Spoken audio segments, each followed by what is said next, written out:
Sometimes he would be at work and a idea would come to him.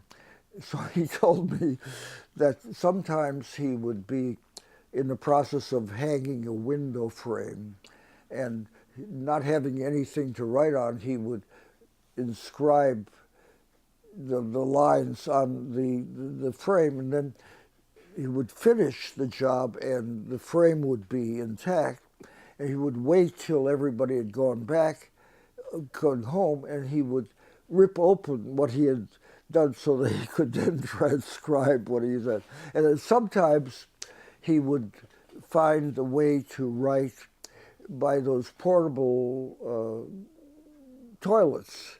They would sneak in there, and there would be the toilet paper, and he would write on that. And there's one of his poems in which he describes himself as being on top of a roof, shingling the roof and looking down at the people passing by, and he would say to himself, they don't know that there's a Shelley on the roof. So he had a whole involvement with his craftsmanship that